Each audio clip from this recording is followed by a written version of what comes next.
Hey guys, it's Guitar Tech again.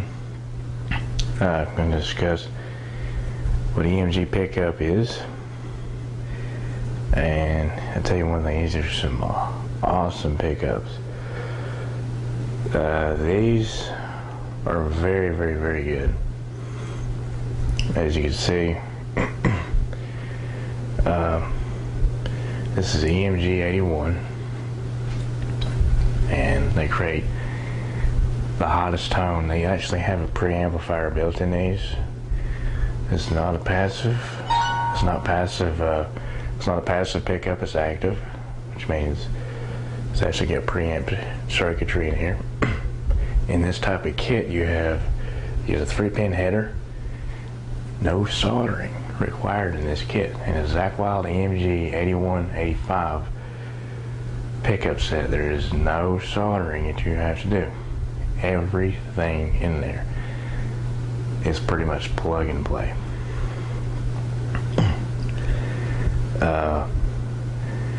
These are very, very, very good.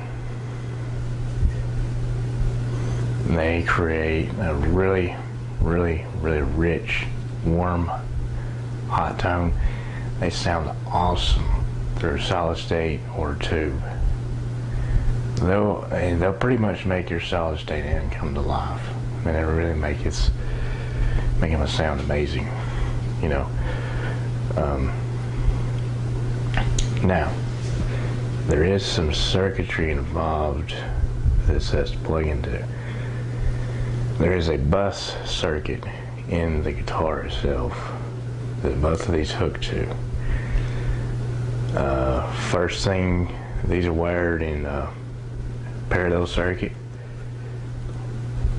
Your 81 and your 85 go through a parallel circuit. They first go to 2 volume switches or volume knobs on the guitar first, and then they come out of there, go to the tone set of knobs, and then the third set of jumper wires go to the circuit board.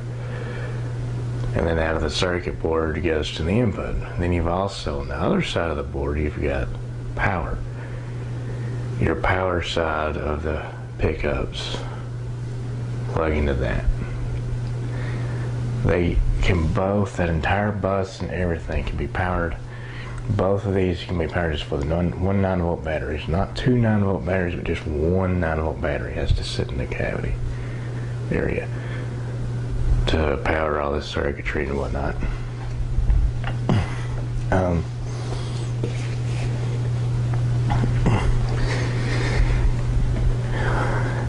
So usually your wires are going to look something like this. You're going to have a pigtail that's going to be ran from your 2 volume switches, and then to the tone switches, and then to the circuit board, and then to the selector switch, and then to the input. Okay? This all goes in this box right here. I'm going to take this apart and I'm going to show you what's inside. It's pretty neat.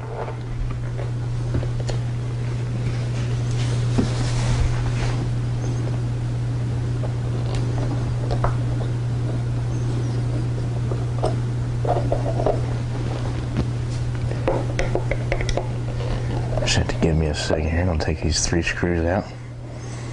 Obviously you can't see me. There's only one person here, so I'm going to do this pretty much one-handed.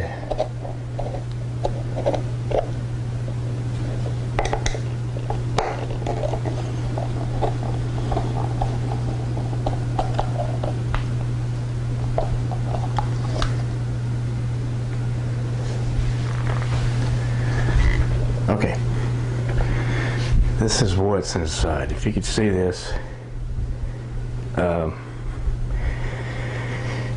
you have your wiring that comes from both of these pickups come in to this cavity right here, and the first thing that they go to is the 2 volume switches right here. They go in here on each of these, then they come out, go to the tone side of the knobs, tone knobs over here. Then your third set actually goes into the circuit board right here, is where all this ties into. This is the heart of the circuit. You know, your power side for your bus, and then your signal path, all plugs in. And then it all comes out right here as, you know, positive, negative, and the battery harness also ties into this input right here.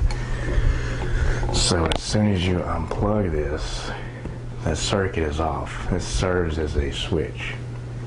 The circuit's off so the 9-volt battery does not draw power to the pickups while the guitar is not in use.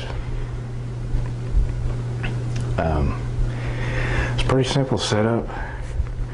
Pretty much your volume and tone knobs, you first mount those in, and then you mount the included input in, and then of course your circuit board has Velcro in it, so you Velcro that to the bottom, and then you suspend your 9-volt battery with pieces of foam to keep that from coming loose, and then you mount your dip switch back in, and you wire that to your circuit as well.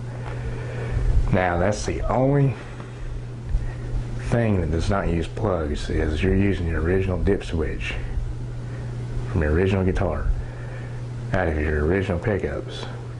They use a screw terminal block that blocks down the neck, the bridge, and the output of the switch. And of course the ground wire of that switch, if you want to ground it, you can. The only thing I recommend that you not do is on passive pickups, you normally have a ground wire that runs and basically uses the strings as a shield. You don't have to do that on active pickups. You do not need to do that. If you do that, you're basically running electricity back through these strings. It's not very high voltage, but you get a lot of hum and buzz. You get a lot of interference, and they just don't work right. That's something very important to note and remember, is when you plug all this stuff in, you have to make sure that's facing the correct way. These plugs will go on upside down. They don't fit in one way. You have to make sure that your colors are oriented correctly, because if they're not, you could be running power backwards through the pickup and then it not sound right. Like that was my first mistake that I made when I was first learning how to do all this stuff.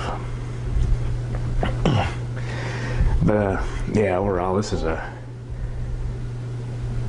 Greg Bennett style guitar. Originally had Seymour Duncan pickups in it.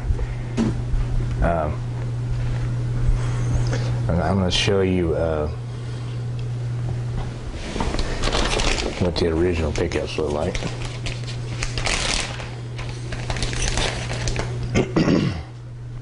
As you can obviously see, I'm just going to pull out some of these, some of the old knobs. All this is solder based. You can imagine how hard it would be to solder all this stuff if this was a solder kit. You'd have to solder all this together. Instead, you use plug and play pretty much. No soldering. See, this originally goes to a bridge pickup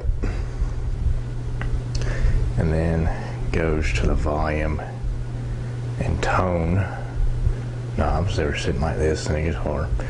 So basically what that is, you also got some kind of resistor or capacitor that sits on that. Man, this is old stuff. Your new stuff is what I just showed you. It's in the cavity right now. I'm going to show you what some of these old pickups look like. This right here is a Duncan Design passive pickup. These are the original pickups that were in this guitar. Basically, this is passive. You see where the wire has been cut here.